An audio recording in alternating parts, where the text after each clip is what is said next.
আসসালামু আলাইকুম, কেমন আছেন সবাই? আশা করি যে যেখানে বসে আমার এই ভিডিওটি দেখছেন সবাই ভালো আছেন, আমরাও ভালো আছি আলহামদুলিল্লাহ। তো ভিডিও শুরুতেই দেখতে পাচ্ছেন কিছুটা বাজার বের করছি, আসলে রাতে নিয়ে আসছে তো বের করা হয়নি। এখন যেহেতু সবাই ঘুমায় আমি আমার কাজগুলো করে নিচ্ছি। নিজের কাজ নিজেকে করতে হবে, যত আগে ভাগে করা যায় ততই ভালো। তো বাজারের কথা কী বলবো, আগে যে টাকা দিয়ে পুরো মাসের বাজার হতো এখন কিন্তু সে টাকা দিয়ে অর্ধেক মাসের বাজার হয় না। ঠিক বলেছি না? কী করার, খেতে হবে, খেতে হলে নিয়ে আসতে হবে, কম আর বেশি এই। আসলে সেই উচ্চবিত্ত আর নিম্নবিত্তর মাঝখানে কিন্তু মধ্যবিত্তগুলো একেবারেই ফেঁসে যায়, কাউকে কিছু চাইলেও বলতে পারে না। খেয়ে থাকুক না খেয়ে থাকুক, কষ্টে থাকুক, সবসময় মুখে হাসি থাকে, একগাল হাসি দিয়ে বলে ভালো আছি আলহামদুলিল্লাহ।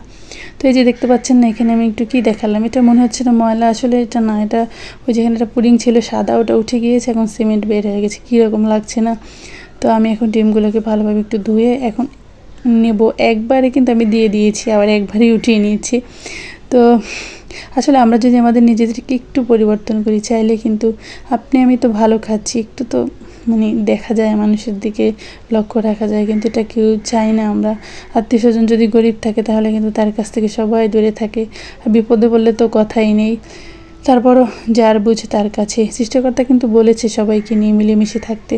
আসলে মধ্যবিত্ত মানুষের জীবনটা একটা অভিনয় করতে করতে সারাটা জীবন কেটে যায়। ছেলে মেয়ের জন্য পরিশ্রম করে, বাবা মার জন্য, ভাই বোন, এভাবে করতে করতে জীবনের পরন্ত বেলায় একেবারে হয়তো বা এক সময় গিয়ে পাশেও থাকে না।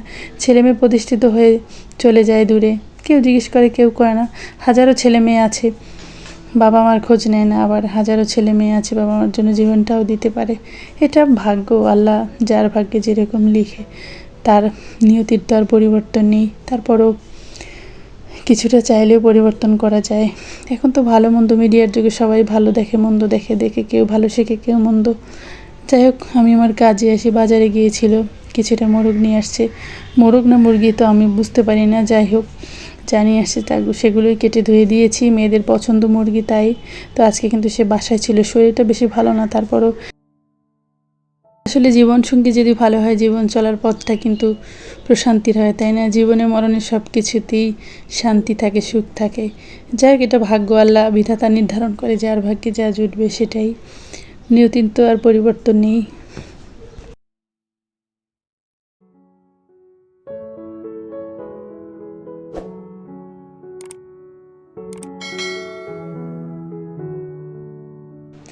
আর এখন যারা আমার ভিডিওটি দেখতেছেন, আমি জানি না কেউ দেখতেছেন কি দেখতেছেন না, যদি দেখেন তাহলে যদি ভালো লেগে যায় তাহলে চাইলে চ্যানেলটিকে সাবস্ক্রাইব করে দিতে পারেন।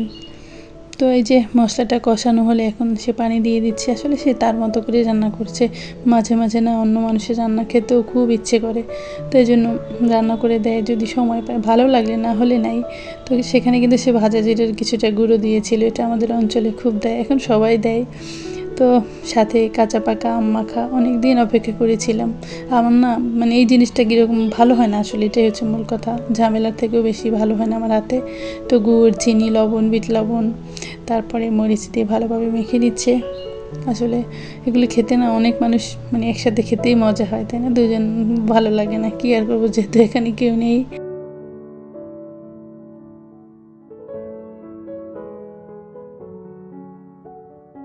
তারপরে এই যে ফাইনাল লুক তো দেখতে পেলেন, খেতেও মজার ছিল। তো এই যে আর আমার ঘর এলোমেলো করার কন্যা রানী, সে সবসময় ঘর এলোমেলো করে, তো কিছুটা চিনি কোথায় পেয়েছে একদম সারা ফ্লোরে মেখে ফেলেছে। তো আমি এগুলোকে ঝাড় দিয়ে ঘরটাকে সুন্দর করে মুছে নেব। আর আজকে বিকেলে একটু বাইরে গিয়েছিলাম, তো সেটা আপনাদের সাথে শেয়ার করবো। আসলে সব মেয়েরই সংসার সাজাতে, ঘরের জিনিসপত্র কিনতে কিন্তু খুব ভালো লাগে, কেনাকাটা করতে কে না পছন্দ করে সবাই।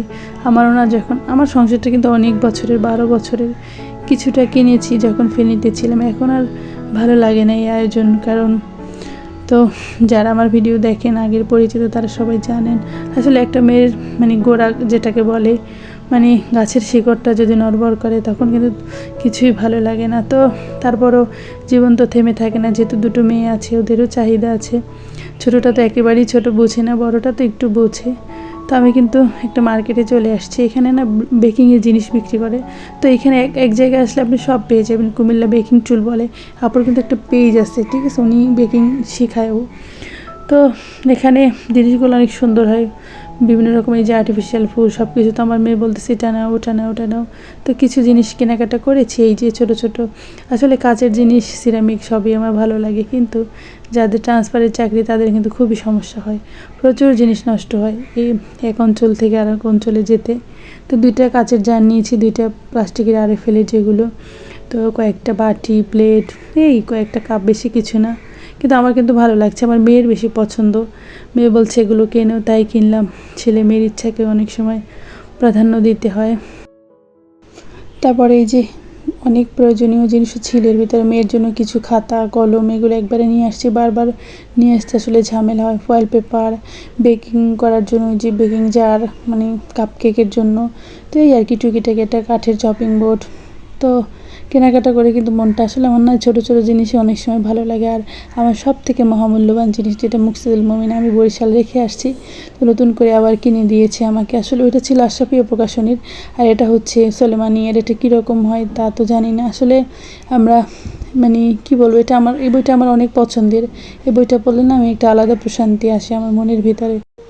তারপরে এই যে দেখতে পাচ্ছেন না, সুন্দর না বলেন? আমার কাছে বেশ ভালো লেগেছে, আমার মেয়ের পছন্দ, তো কিনে দিলাম। জানেন এটার গড়েও কতদিন হয়, ছোটো মেয়ে নিয়ে আসার পর থেকে শুধু এটার উপরে হামলা চলছে। এভাবেই 2 বোনের সময় কেটে যাচ্ছে। যাই হোক, যারা ধৈর্য ধরে আমার সঙ্গে ছিলেন তাদের সবাইকে অসংখ্য অসংখ্য ধন্যবাদ। সবাই ভালো থাকবেন, সুস্থ থাকবেন। আল্লাহ হাফেজ, আসসালামু আলাইকুম।